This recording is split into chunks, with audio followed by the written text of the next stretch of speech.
Today we're gonna combine power chords with riffs. This lesson's gonna be a lot of fun.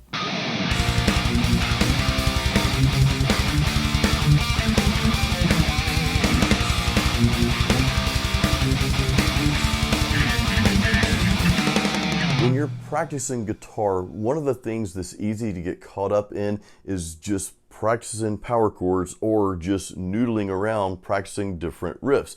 Well, in this video, I'm going to help you overcome one of the greatest challenges that a lot of metal guitar players have at some point, and that's combining these two. So I'm going to give you 3 exercises that combine power chords and riffs. I'm going to show you some really cool ways to put these together and just help you progress as a metal guitar player. Oh, and 2 things real quick before we get started. If you're not subscribed to my channel, smash that subscribe button. Number 2, hang around till the end of the video after the lesson for some tone talk.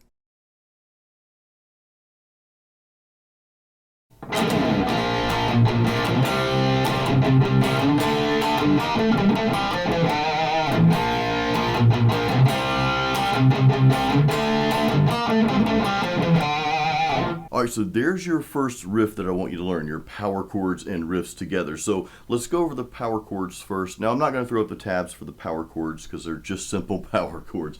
Alright, so we're playing a B flat. We're starting out with a B flat, going to a C, and going to a D.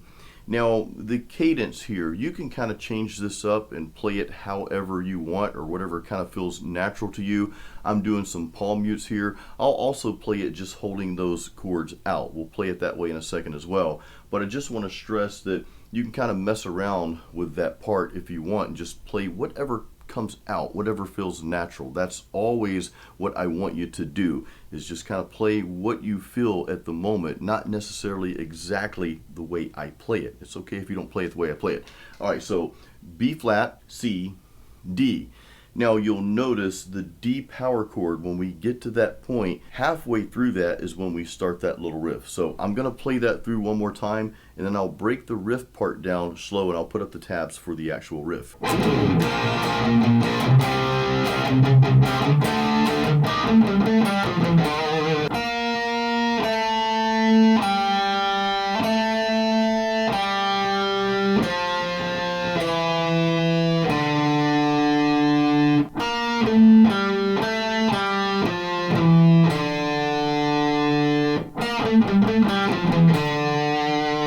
Now, real quick, I'm also palm muting that riff a little bit as well. Sometimes when you're figuring out the riff, you might not want to palm mute or add anything special to it. Just you play the notes. That's okay, just to learn the notes. Then you can start palm muting and kind of play around with that a little bit. Like maybe don't palm mute every note. Maybe palm mute every other note. Just play around with that a little bit. And I like to give you these little tips because they're so helpful when it comes to writing your own riffs and just making things your own and developing your own signature style. And that's part of what I want you to do through these lessons. Yeah, learn the riffs, learn the concepts, but also I want to help you further develop your own style and signature style of playing. That's where it really counts. So I want to play this riff one more time with just the power chords, kind of letting them ring out a little bit, just to let you hear what that sounds like.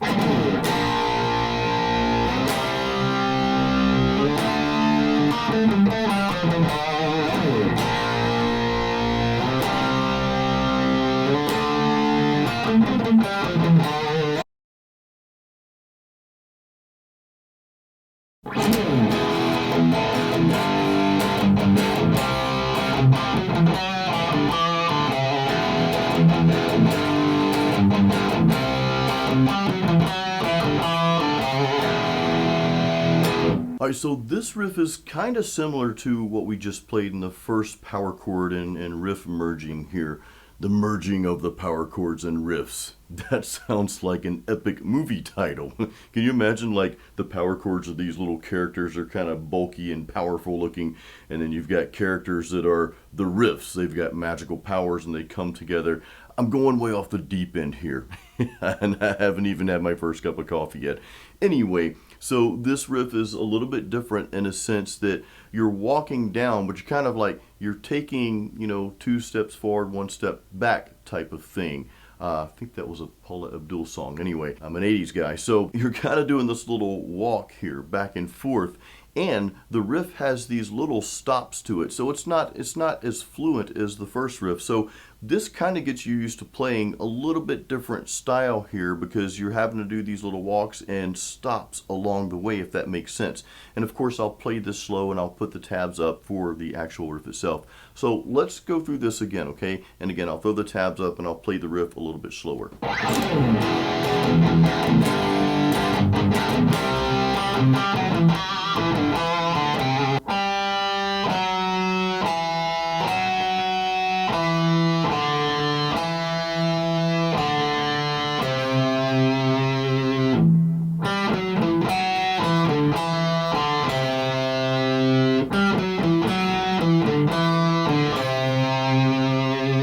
These types of riffs, I believe, help build that connection between your mind and your fingers, and kind of like telling your fingers where to go. So go through this pattern slow, go through it slow, and get these notes down. Get this specific pattern down.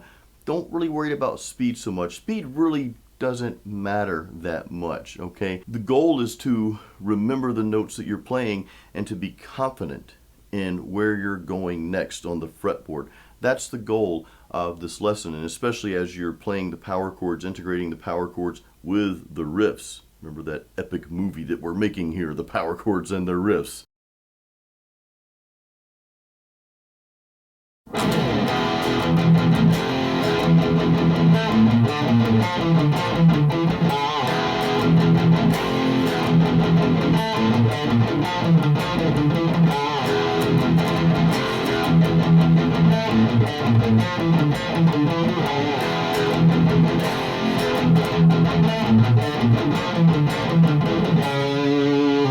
Alright, so we went from some basic power chords and riffs, the merging of the two, to kind of what could be like an upper intermediate, and hey, this could even be an advanced riff.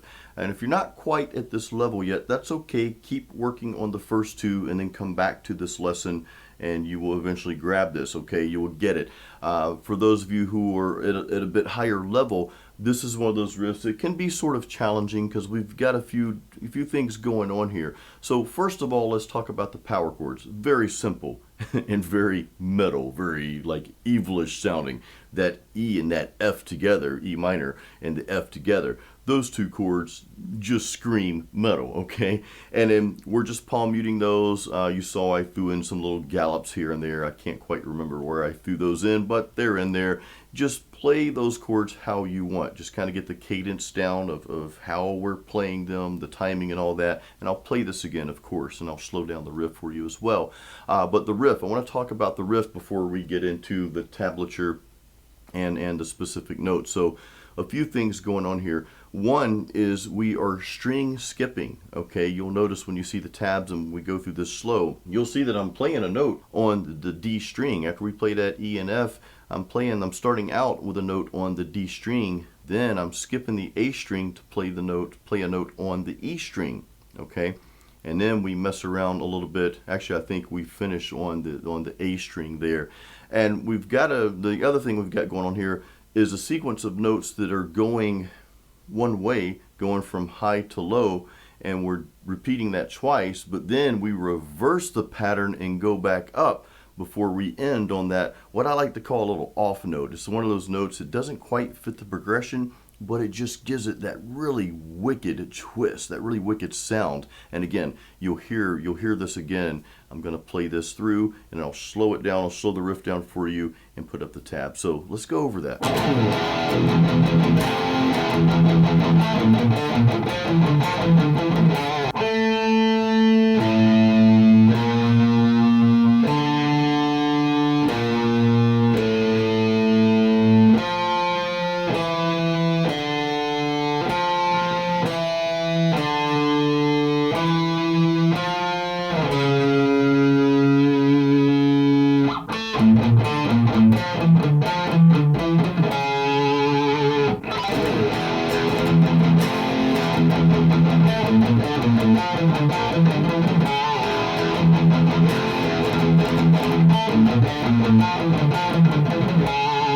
So again, just practice that riff over and over. If you need to go back to the video and just kind of pause it where the tabs are on the screen there, you know, hey, do that. Practice that over and over, play it, you know, rewind it back, play it, and just get that down. All right, guys, now it's time for some good old-fashioned tone talking. I've got a really cool concept I'm going to share with you, but real quick first, I want to let you know if you don't have my free practice guide, I give away a practice guide to all of my subscribers, so there's a link in the description of this video. Also, I just released a new metal rhythm guitar course called Metal Riff Master. I know a lot of you are in the course right now and having an awesome time, and I've been getting so many comments back saying how much this course has helped you. So if you're not part of Metal Riff Master yet, there's a link in the description for that as well. All right, now let's get to the tone talk of this video here. So I've got one core element that I want to share with you, and I really want to share this to get your opinion and to see what you guys are using. So I'll expect some comments on that. But real quick, let me run through my amp settings here. So I'm using my EVH 5153 EL34 tube head. It's a 50-watt head with the 212 matching cabinet. Now my settings, I'm using the blue channel. Now this is kind of like that. You can get anything from really country tones, those gritty southern rock tones, all the way to some really nice classic heavy metal tones with this amp, which is what we're going for in this video. So my gain is actually all the way up on this one. My volume's pretty low, so that's why my gain is cranked up so much. Bass is about 5. My mids are at about 4, treble about 6, and we move over to the presence, that's at about 4. I am using a little booster pedal here, the MXR Classic distortion pedal. Got the distortion all the way down. On the blue channel for this amp, it kind of helps clean that up. Now if I were using the red channel, that fire breathing gain channel, that channel doesn't require anything at all. It's just it's amazing.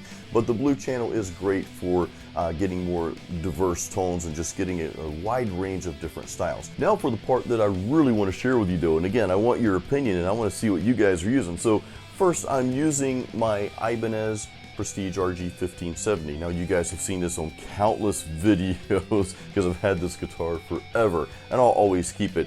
But mainly, this isn't really about the guitar, it's about the pickups. So I've got passive pickups, and actually I'm playing with the stock pickups in this guitar as well.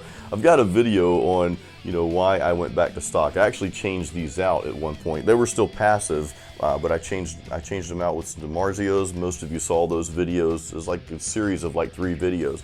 But yeah, I ended up changing them back to the stock. But forget about that. I want to know what you guys prefer.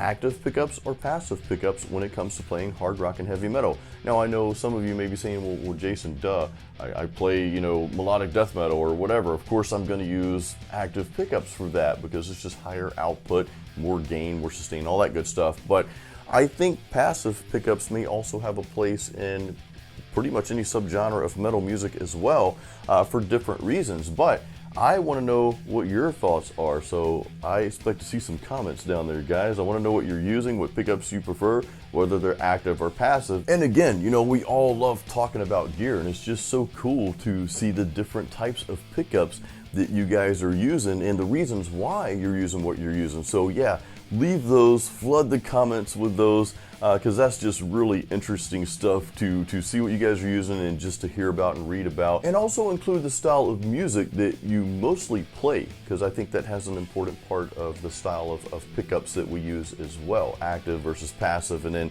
down to the brands and types of pickups. All right guys, so thank you so much. Please give this a thumbs up. Remember, I do have links in the description of this video for my free practice guide and also my brand new course, Metal Riff Master.